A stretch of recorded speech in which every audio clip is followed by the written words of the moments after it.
Voilà. Alors, on va commencer la paracha de la semaine. Donc, on va étudier un passage de la Sidra, de la paracha de la semaine.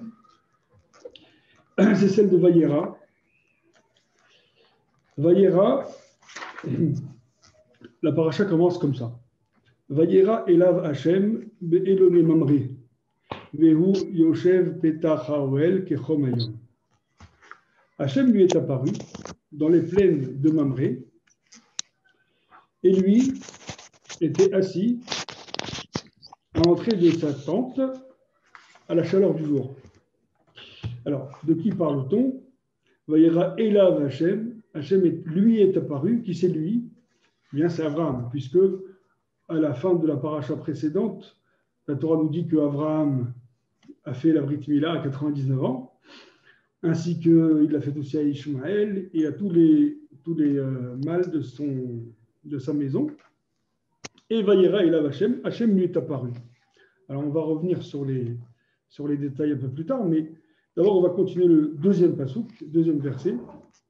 Vaïssa enav vayar de ine shelosha anashim nitzavim alav. Il a levé les yeux et il a vu, et voici 3 hommes qui se tenaient à côté. Vayar, vayarot likratam, il l'a vu, encore une fois, il a couru à leur rencontre, Mipetach Haoel, de l'entrée de la tente, Vaishtar Huartsa, il s'est incliné à terre. Alors, avant d'entrer dans les détails, il y a quelque chose d'étrange. Le premier verset nous dit que Hachem est apparu à Avram dans les plaines de Mamré, et on ne dit pas qu'est-ce qui s'est passé. Et après, le deuxième verset interrompt et nous dit, il a levé les yeux, il a vu les trois personnes. Donc après, on verra que ce sont les trois anges qui sont venus lui annoncer la naissance de Yitzhak, la destruction de Sédom, et aussi le fait d'aller sauver Lot. Alors, on parle, Hachem apparaît à Avram, et puis tout à coup, on coupe le passouk en disant, il a levé ses yeux, il a vu 3 hommes. Mais on ne sait pas qu'est-ce qui s'est passé lorsque Hachem est apparu à Avram. Le sens nous paraît une énigme.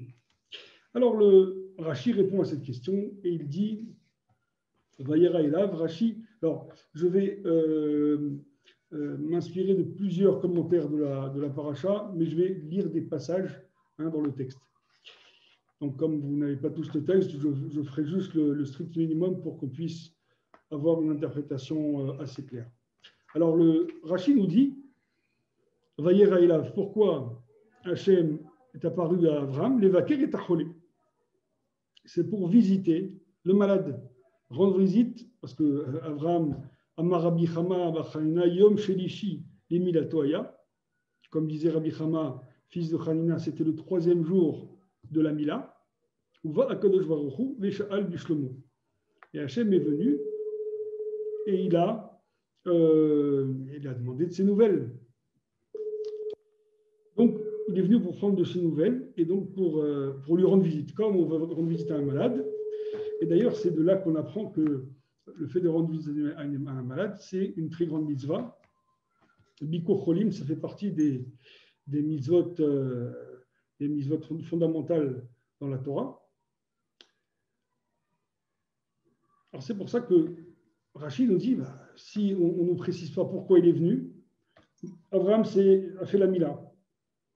Ensuite, Hachem est apparu à Avram. Et puis on passe à autre chose. Pourquoi? C'est en rapport avec la Mila. Et quel est le lien avec la Mila? Parce qu'elle était déjà faite. Eh bien, c'est pour lui rendre visite. Alors, sur cela, le Ramban, Nachmanide, très intéressant. Alors, il est un peu long, je vais lire que quelques morceaux.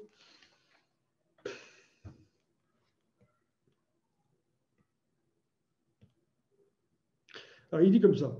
Donc, je saute quelques lignes. Veine Shelosha Anashim, après avoir rappelé le Rashi, il dit voici 3 hommes, un malachim, Shebaoela, Vidnunt Anashim. Donc, ce sont les anges qui sont venus en apparence d'hommes humaines. Il y en a 3, donc, pour annoncer à Sarah la naissance d'un enfant, pour guérir Abraham et pour détruire Sédom. Et donc, celui qui a guéri Abraham ira aussi sauver Lot, parce que c'est le même principe, enfin, le fait de guérir et de sauver quelqu'un. Et il rapporte, avant de s'exprimer lui-même, il rapporte d'abord le Moré Nevochim. Moré Nevochim, donc, qui est du Rambam, de Maïmonide. Ce vers Moré Nevochim, Nehemar qui a parachat klal uprat, amar akatuv techila, qui anir et elav, Hashem ben marot anevoua. Il dit qu'en vérité, toute cette paracha, tout ce passage-là de l'apparition d'Hachem à Abraham et ces 3 anges qui viennent, en vérité, c'est marot anevoua, c'est une vision prophétique. Vechaita amare azot, oui. Ah oui. Il y a des gens qui. Voilà, de mettre. Ouais, je sais pas. Merci.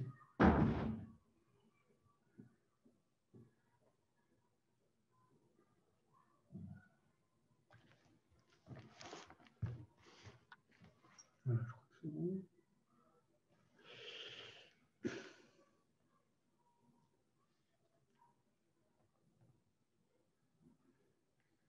Alors, donc on était le Ramban de Nachmanide qui a cité le Moré Nevochim, donc du Rambam de Maïmonide, qui disait que toute ce début de paracha, donc il nous parle de la visite des 3 anges à Abraham, c'est une vision prophétique.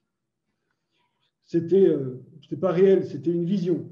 Parce qu'il dit Vaïssa, Kinasa Enav, Bemare, Veine Shlosha Anashim Mitzavim Alav.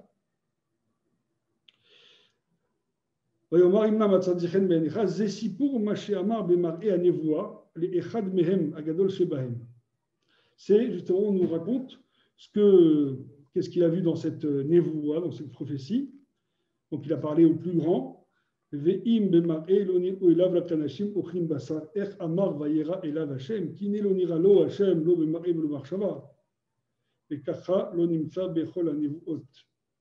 Alors, après, c'est là où le Ramban, le Nachmanide, n'est pas d'accord avec lui, parce qu'il dit, si c'était juste une prophétie, alors quel intérêt de nous dire qu'il est allé chercher Ben Bakar, de la viande, il est allé, il a demandé à Sarah de faire du pain, ils ont fait des gâteaux, etc.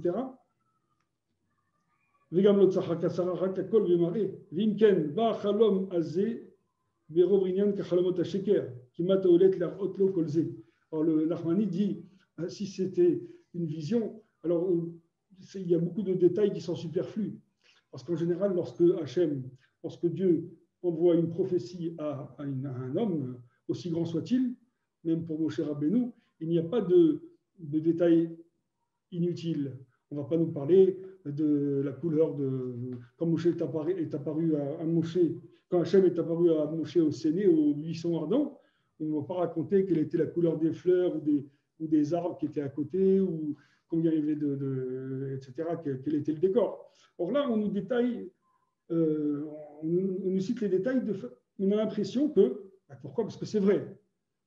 Après, on posera aussi la question, mais quel est l'intérêt de la Torah? Pourquoi la Torah nous présente tous ces détails? Alors là, on répondra parce que pour montrer la zrizout, le zèle de Abraham, et comment faire justement cette mitzvah de Achnasat Ochim, de accueillir des invités, puisque on voit première mitzvah dans la paracha de Hachem rend visite à Abraham. Deuxième mitzvah, Abraham reçoit les 3 invités, il les sert. Alors il va à leur rencontre, il leur sert de l'eau. Alors pourquoi se laver les pieds? Rachid dit parce que il avait peur qu'ils avaient de la poussière sur laquelle ils s'étaient posés pour se prosterner à leurs idoles. Mais d'autres disent que c'est parce que c'était tout simplement pour se rafraîchir les membres. Et du pain, etc. Sarah a fait des gâteaux, il leur a donné de la viande, de la crème, de lait, du lait, et ils ont mangé. Alors bien sûr, comme c'était des anges, ils faisaient comme s'ils mangeaient, c'est-à-dire que l'aliment était consommé et consumé de façon automatique, on va dire, et il donnait l'impression de manger. Alors revenons à cette vision. Donc si on dit que c'est vrai, c'est une histoire qui s'est déroulée réellement, alors on comprend qu'il y ait des détails, c'est pour nous apprendre le comportement d'Abraham, l'empressement et toute la façon de recevoir un invité avec la chaleur, avec générosité et don de soi. Mais si c'est une vision, comme dit le Rambam, alors on ne comprend pas trop à quoi ça... Parce que l'intérêt de nous donner des enseignements, surtout dans le livre de Bereshit, c'est parce que ce sont nos patriarches. Or, ici, si c'est une vision, alors Hachem avait un message à transmettre à Abraham. Quel intérêt de tout cela? Et il dit aussi,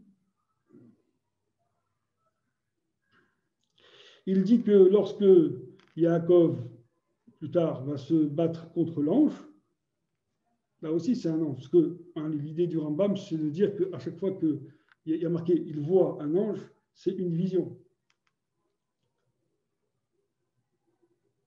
Ce serait pareil aussi pour Lot, parce que Lot a reçu des anges chez lui. Et donc, on ne comprend pas trop quel est le sens de toute cette histoire. Voilà. Alors, on reviendra peut-être là-dessus. Alors, je voulais vous lire aussi le Kli Yakar. Kli Yakar, donc, c'est un des commentateurs du Chumash. Il précise, il donne une petite précision, il dit Vayera Hashem, Vayera Elav Hashem. Hashem lui est apparu. On revient sur cette expression. Vayera Elav Hashem. La Torah aurait dû dire Vayera Hashem El Avram. Avraham. Hashem est apparu à Avram. Pourquoi on dit Elav? Alors vous allez me dire, bon, parce que le sujet est déjà cité précédemment. Seulement, lorsqu'on voit la fin de la paracha de Lech Lecha, on sait bien qu'on parle d'Abraham, mais pas seulement. Parce que dans le Maftir, il est marqué « Et Abraham était âgé de 99 ans lorsqu'il a fait la Mila. Ishmaël, son fils, avait 13 ans lorsqu'il a fait la Mila. Ce jour-là, Abraham et Ishmaël ont été circoncis, et tous les hommes de sa maison, et tous ceux qui faisaient partie des gens, des mâles qui lui appartenaient, Nimolu, Ito, ont été circoncis avec lui. Donc, on parle de tous les gens, on parle d'Ishmaël, on parle d'Abraham. Lorsqu'on passe à Vayera, on pourrait dire Vayera Elav, c'est qui? Elav, c'est qui? Hachem lui est apparu. Bon, sur le plan, au niveau du texte, ça pourrait être ambigu. Alors nous, on sait que c'est Abraham parce que Hachem n'a pas apparu à Abraham plus qu'à Ishmaël, mais ça reste quand même pas très clair. C'est la raison pour laquelle le Kli Yakar demande, mais on aurait dû dire Vayera Hachem, El Avraham. Il aurait dû apparaître Abraham. Pourquoi Elav? Et le Kli Yakar dit quelque chose de très intéressant. Il dit les fiches Shemo ve'atzmoto ayu shene afachim.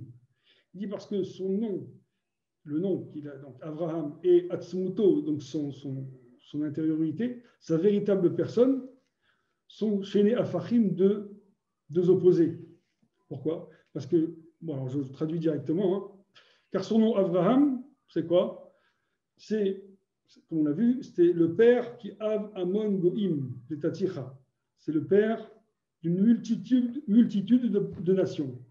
Donc, finalement, le nom d'Abraham, c'est un nom qui représente donc la notoriété, la célébrité, le père de toutes les nations.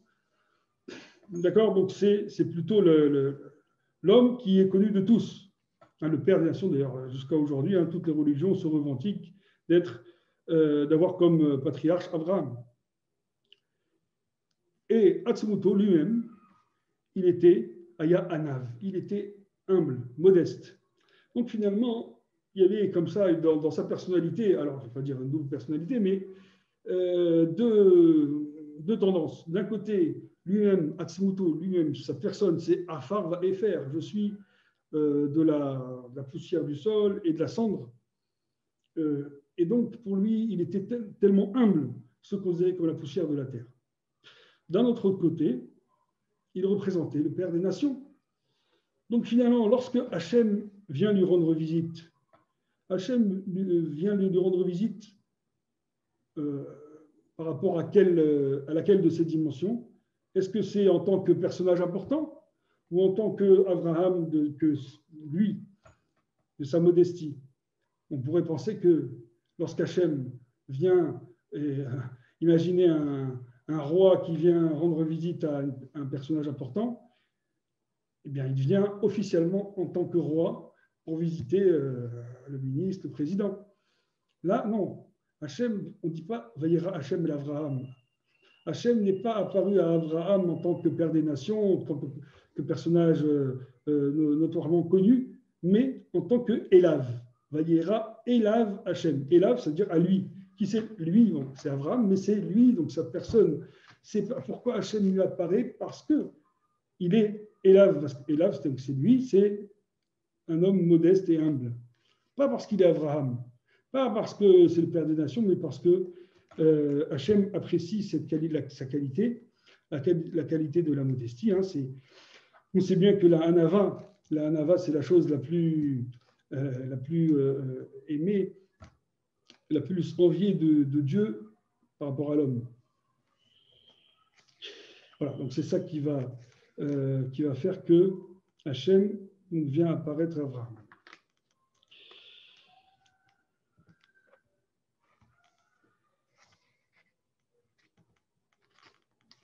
Ensuite, j'ai un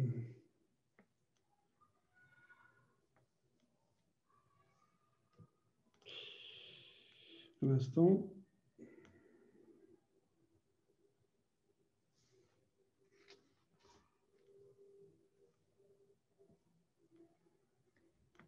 Alors, le Da'at Zekinim, donc un autre commentaire, hein, il dit la chose suivante. Donc, par rapport à Éloné Mamré. On a dit que Hachem est apparu à Abraham dans les plaines de Mamré. Les plaines de Mamré. Mamré, c'était donc un des trois compagnons d'Abraham, ou Shenatano Etza à la Mila. C'est Mamré qui lui a donné des conseils sur la Mila. C'est-à-dire que lorsqu'Abraham, il y avait Aner, Eshkol et Mamré. Lorsque Abraham a dû faire la Mila, ou a voulu faire la Mila, il a quand même demandé conseil à ses compagnons. Chacun, il y en a deux qui l'ont un peu découragé, et Mamré, c'est le seul qui l'a poussé à le faire. Et alors, le Da'at Zekinim pose la question, il dit, mais comment Abraham, alors avec tout le courage et c'est la volonté, les sacrifices qu'il a pu faire, il a résisté, il a surmonté les 10 épreuves. Hachem lui a donné 10 épreuves, et on va voir bientôt à la fin la Hakeda, donc la ligature d'Isaac. Après ces 10 épreuves, avant, il n'a pas fait les 10 encore, mais en tout cas, Abraham, qui est un homme qui n'a pas peur des épreuves, lorsqu'il s'agit de faire la Mila, il hésite. Il a besoin d'être conseillé par ses amis. Alors pourquoi pas pour le reste, et pourquoi pour ça uniquement? Il dit en vérité, il répond à la chose suivante. Il dit, la question n'était pas d'accepter de faire la Mila ou pas. Ça, c'est évident qu'il était prêt à le faire. La question d'Abraham, c'était, est-ce que je dois le montrer aux autres ou pas? Alors, le montrer, ça ne veut pas dire le faire devant tout le monde, mais le faire savoir. Est-ce que le fait de se faire la Mila, c'est quelque chose qu'il faut garder pour soi? Et même si, parce que rappelons que Abraham, dans les Chécha, on voit que Abraham va Ikra Beshem Hachem, il invoquait le nom d'Hachem, le nom de Dieu partout où il allait. Et donc, le rôle d'Abraham était de répandre le monothéisme.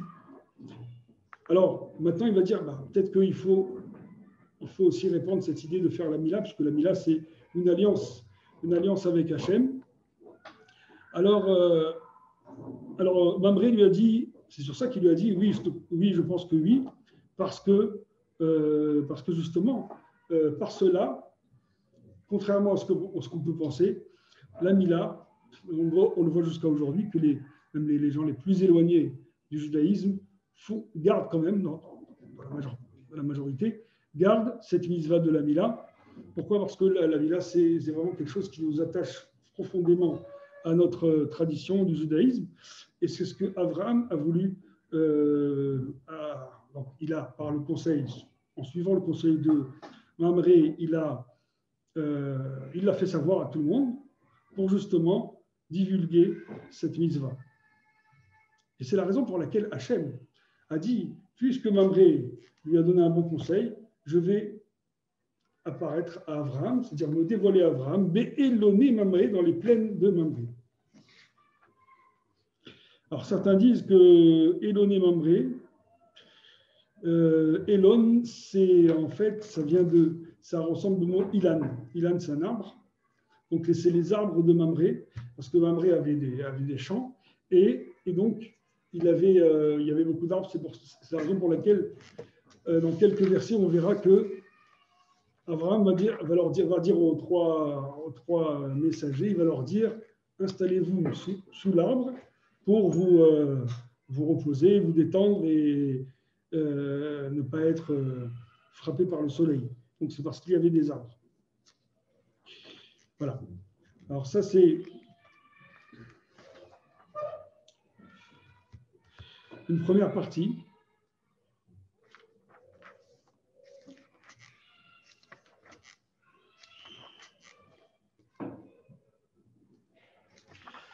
Alors maintenant on va sauter quelques passages. Alors donc je vous résume, après Abraham, après les invités vont partir. Hachem annonce à Abraham qu'il va détruire les 5 villes dont la capitale était le Sédom. Hein, on connaît bien l'attitude des gens de Sédom, qui, on dit Midat Sédom, c'est-à-dire c'est des gens qui faisaient dominer le mal au détriment du bien. Ça veut dire que lorsqu'il y avait... Alors je vais revenir là-dessus. Ensuite, donc après l'annonce un ange qui annonce à Sarah la naissance d'Isaac dans 1 an, l'autre qui est parti avec le deuxième. Pardon, on a un qui annonce qui annonce la naissance d'Isaac, et les 2 autres qui vont aller à Sédom. Donc un pour détruire Sédom et l'autre pour sauver Lot. Abraham essaye de négocier quelque part entre guillemets avec Hachem et de lui dire ne détruis pas cette ville. Il y avait 5 villes, ne les détruis pas. S'il y a des tzadikim, finalement, il n'y en a pas. Et c'est là au bout, Hachem va donc faire détruire cette ville. Mais le problème, c'est qu'il y a Lot. Lot se trouve dans cette ville. Alors, les anges vont chez Lot. Et puis Lot, il dit à Lot, vite, sauve-toi, tu dois partir. Il se sauve avec il y a sa femme et ses 2 filles. Parce que ses gendres se moquaient de lui, ils sont restés. Finalement, ils sortent, là je vais un peu rapidement, et puis ensuite ils sortent et ils s'enfuient. Et après, il y a quelque chose d'intéressant, c'est que alors, Lot et sa famille, Lot et sa femme et ses filles vont vers Tsoar.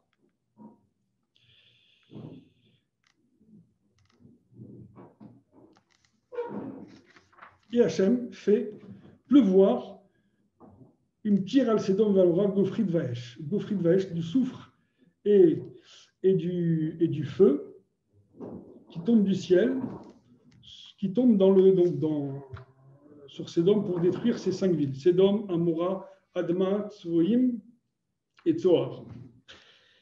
Finalement, alors je retrouve le passouk qui m'intéresse. Voilà. Alors, l'ange a dit à Sédom, à Lot, surtout, ne Vayomer imalet al nafshecha. L'ange dit à Lot, sauve-toi d'ici. Donc c'est l'ange qui était nommé pour le sauver. Altabita harecha. Surtout ne te retourne pas, ne regarde pas derrière toi. Ne t'arrête pas. Cours vers la montagne. Alors, ne te retourne pas et surtout, il ne faut pas s'arrêter, il faut avancer. Puis après, on connaît l'histoire, la femme de Lot s'est retournée, elle s'est transformée en statue de sel. Alors, à ce sujet, il y a quelque chose d'intéressant.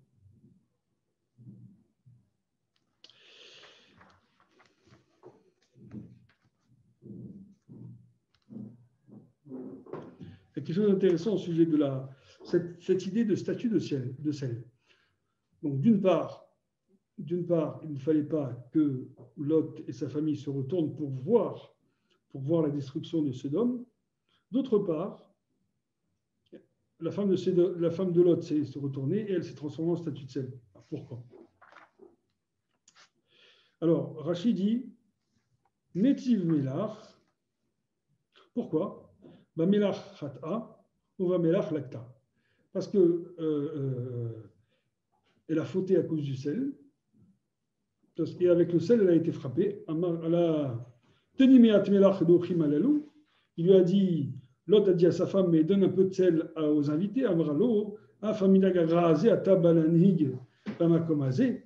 dit quoi, tu as gardé, tu veux encore appliquer ce minag, donc cette coutume, cette mauvaise coutume que tu veux l'appliquer ici dans cette ville de Sédom.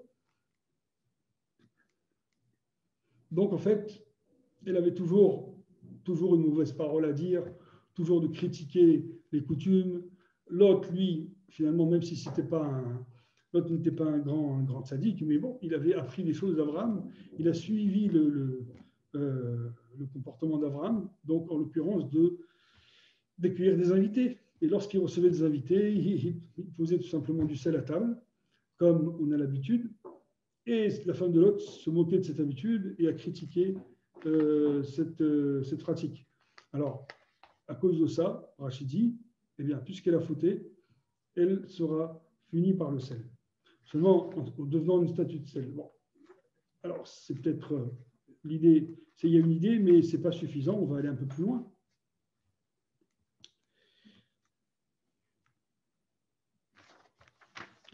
Alors,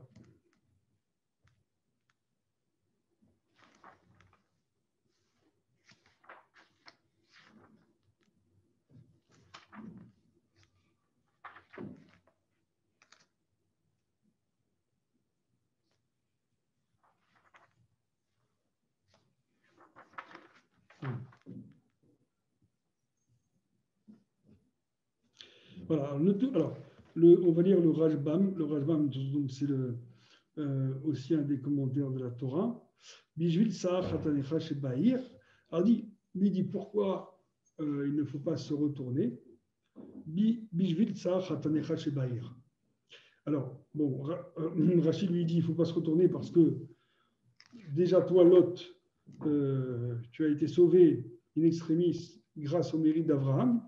Alors, déjà, tu ne méritais pas d'être sauvé, mais c'est juste grâce au mérite d'Abraham. Alors, tu n'as pas à te retourner pour voir ce qui se passe, pour voir leur défaite, leur destruction. Ce n'est pas décent de ta part. Toi qui n'es pas méritant, tu n'as pas à te retourner pour les voir. C'est indécent. Le Rajbam ajoute que c'est pour Tsar Khatanicha, tes gendres, puisque ces gendres sont restés. Veod, qui a mis Tachara, Vitakev va derrière. Une autre raison, c'est que lorsqu'on se retourne pour voir, il reste donc, il tarde en chemin. Gam shelo leistakel bemalachim v'maasehem shelo letzorer. Il dit, il n'est pas bien de voir des anges et ce qu'ils font si ce n'est pas nécessaire. Comme on voit dans l'histoire de Manoach, Manoach et sa femme ont eu une révélation d'un ange, et puis après il y a eu Shimshon qui est né, mais en tout cas lorsque l'ange est apparu à Manoach et sa femme, pour leur annoncer la bonne nouvelle, eh bien la femme de Manoach a dit, on a vu un ange, on a vu, c'est-à-dire on a apparu, on a aperçu une lumière, une présence divine, donc on va certainement mourir. Et son mari la rassure en lui disant non, non, ne t'inquiète pas, si il est venu vers nous, c'est qu'il fallait que ça se passe. Mais en tout cas, on voit que voir un ange, ça, si ce n'est pas nécessaire, eh bien, on n'a pas un niveau assez élevé pour pouvoir supporter cette vision. C'est la raison pour laquelle elle s'est transformée. Elle est restée immobile. Alors ça, c'est le Rashbam.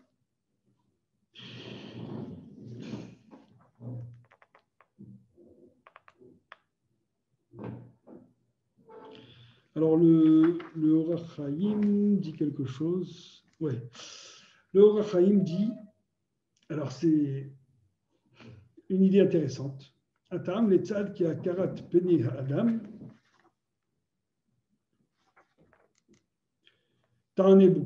Dit c'est en faisant référence à un verset, akarat peni mantabam, ça veut dire que la face, le facial d'une personne, eh bien, ça révèle ou ça dévoile sa personnalité.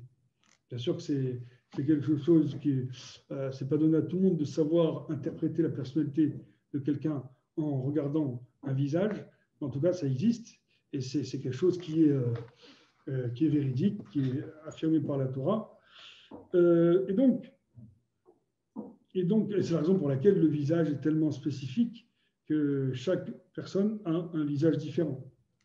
Alors, il dit, donc puisque la face d'une personne, elle dévoile sa personnalité, son identité, lo yahazir panav et moulaïr. Alors, il ne faut pas, donc il explique pourquoi il ne fallait pas se retourner, il ne faut pas montrer son visage en direction de la ville qui est en train de se détruire. Pourquoi? Kisham Mashritim, parce que là-bas, il y a des destructeurs, des anges destructeurs. Il y a Kirubo Siman Atiyuv, ils vont reconnaître en lui, donc en son visage, un signe de dégoût, enfin de négatif, puisque Lot ne méritait pas d'être sauvé. Venosrut Linatsel Mehem. Et donc Lot, qui n'avait pas de mérite d'être épargné, eh bien, ils auraient vu dans son visage que Lot, c'est une personne qui n'a pas de mérite, qui a commis des actes d'impiété, qui ne mérite pas d'être sauvé. Et donc, en voyant son visage, donc, il l'aurait dévoilé et il l'aurait tué avec le reste. Donc, c'est la raison pour laquelle Hachem lui dit, ou l'ange lui dit, surtout, tu as été épargné grâce au mérite d'Abraham, mais si tu veux rester en vie, ne te retourne pas, parce que là, tu seras touché par l'ange destructeur.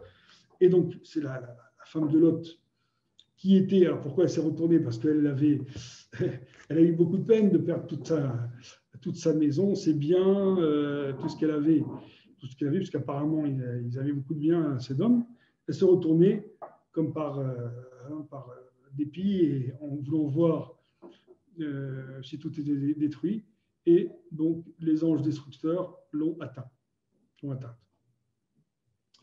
Alors, pourquoi on scelle? Parce que justement, donc, on peut faire le lien avec ce que dit Rashi, mais aussi, on peut faire le lien aussi par rapport à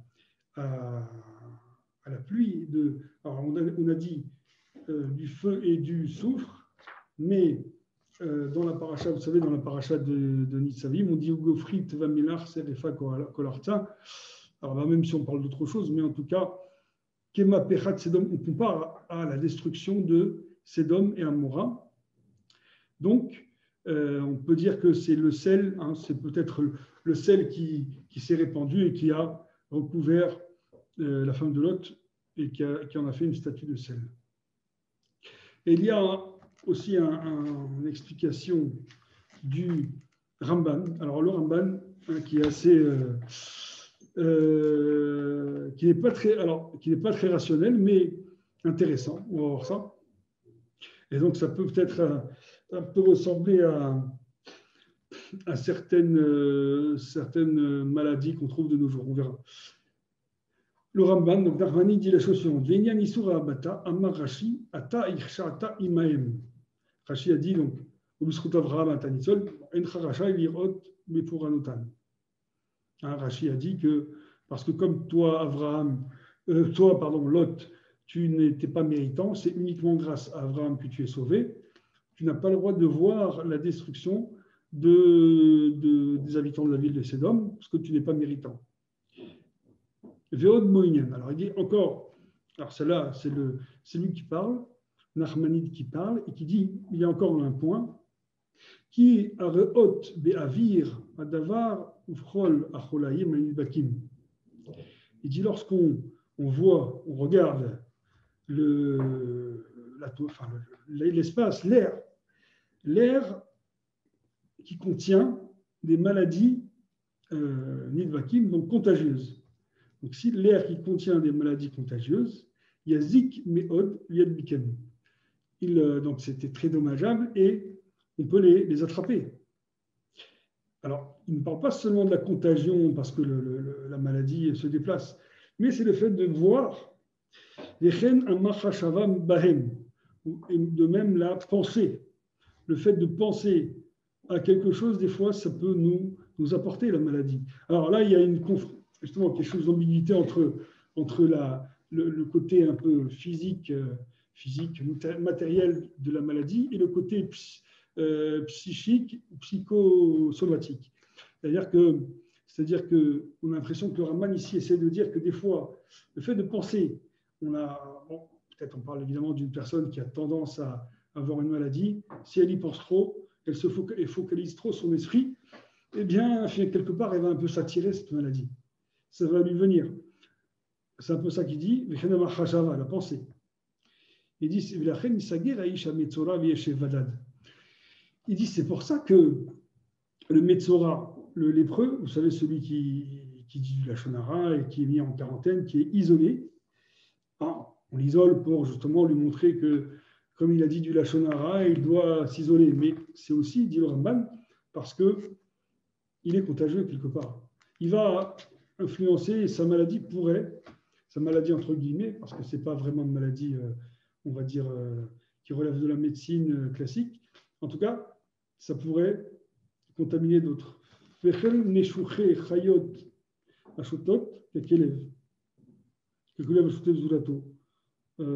bêtes sauvages, etc. Bon,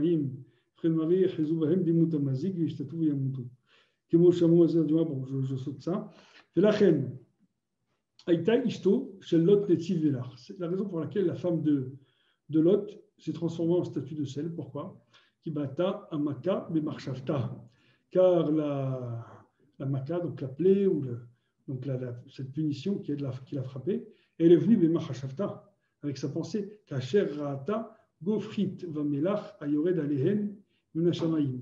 Lorsqu'elle a vu ce soufre et le sel qui sont tombés,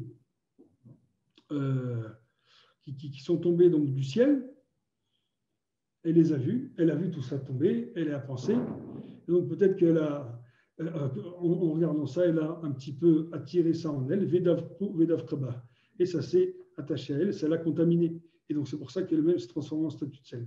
Voilà, donc c'est un petit peu, comme j'ai dit, c'est pas du tout rationnel, mais c'est une idée intéressante, parce qu'on voit que dans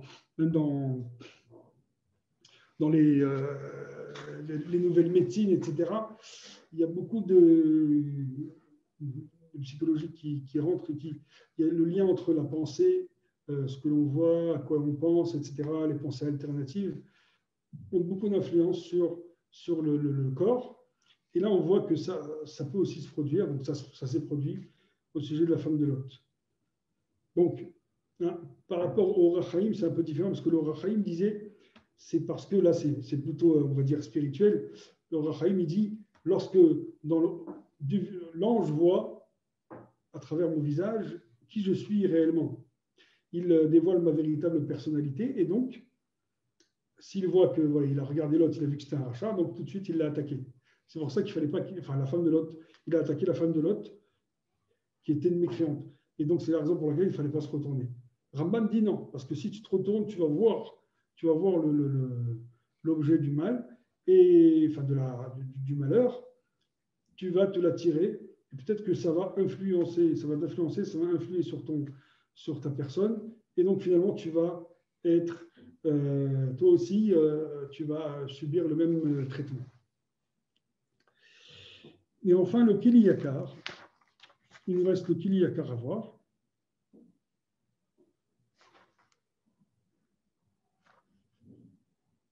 Alors, le Kili Yakar dit, un instant,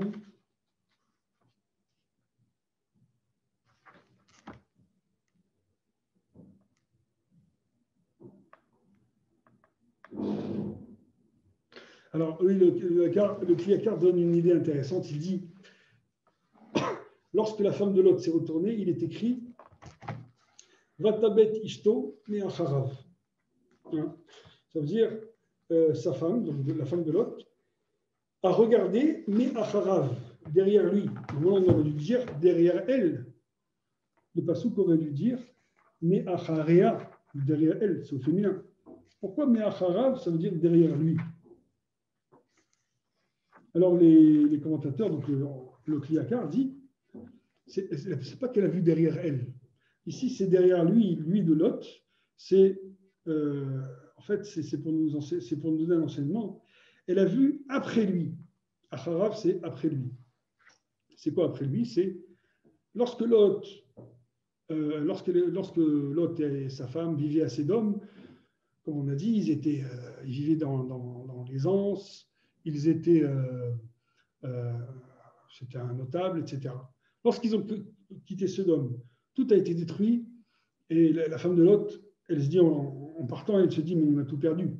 On n'a plus un seul, on n'a plus un centime, on n'a plus rien, plus de bien, rien du tout.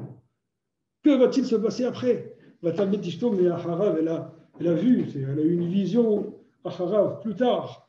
Après Lot, mais Lot, qu'est-ce qui va m'apporter ce Lot? Je n'ai plus besoin de lui. Moi, tout l'intérêt de vivre avec cet homme-là, c'était parce que c'était un homme important qui était riche. Maintenant que l'autre n'a plus rien, elle a regardé après lui, elle a dit, il ne vaut plus rien. Donc, c'est la raison pour laquelle elle s'est retournée, comme par nostalgie, pour dire, ah, tout ce que j'avais, tous ces biens qu'on avait avant et qu'on a perdu. Et le Kli Yakar continue en disant,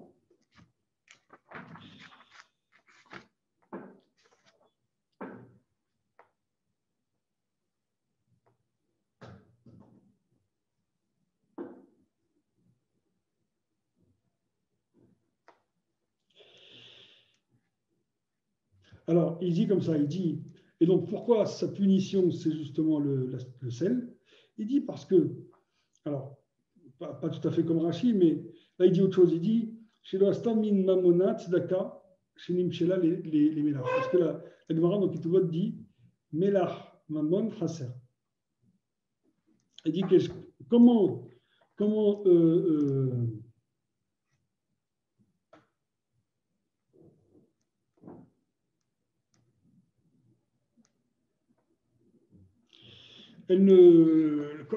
quelle est la meilleure façon de garder de l'argent, hein, de faire des économies, c'est justement de donner de la tzedaka. Contrairement à ce qu'on croit, à part bien sûr tous les comptes bancaires qu'on peut avoir, mais le véritable, dans le fond, le véritable gain qu'on peut avoir de l'argent, c'est en faisant de la tzedaka. Or, la Gemara le compare à du sel. Enfin, pas à du sel, mais elle compare à l'effet du sel. De la même façon que le sel conserve les aliments, conserve certains aliments, alors de la même façon, c'est un symbole pour dire, si tu veux conserver l'argent, il faut donner la tzedaka. Et Hachem te rendra. Donc finalement, la tzedaka, c'est comme le sel, ça conserve. Elle qui n'a pas donné la tzedaka, qui n'a pas donc soutenu les pauvres, hein, comme on l'a dit, puisqu'elle faisait partie de ces gens qui méprisaient et qui dédaignaient les pauvres. Donc, si quelque part, elle n'a pas donné d'importance à la tzedaka, donc elle n'a pas utilisé l'effet du sel, entre guillemets. Et donc, c'est la raison pour laquelle elle s'est transformée en statut de sel, puisque Mida Keneged Mida, hein, pour montrer qu'elle a fauté par le sel et elle est punie aussi par le sel.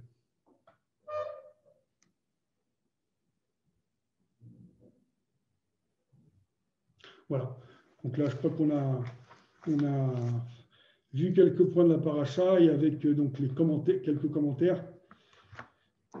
Et donc, j'espère que voilà, ça a été assez clair et que ça pourra donner des idées et peut-être des inspirations pour ce soir et demain, puisque malheureusement, il n'y aura pas de choule, mais j'espère qu'on pourra compenser par la lecture de la paracha, par une bonne prière, une bonne paracha et avec des commentaires pour nous enrichir, parce que finalement, c'est ça le but, c'est de nous apporter aussi bien sur pour le bien-être de la famille, de chaque personne pendant le Shabbat, mais aussi pour nous enrichir intellectuellement et pour nous rapprocher d'Hachem. Voilà. Je vous Merci, dis Shabbat Shalom. et à la prochaine.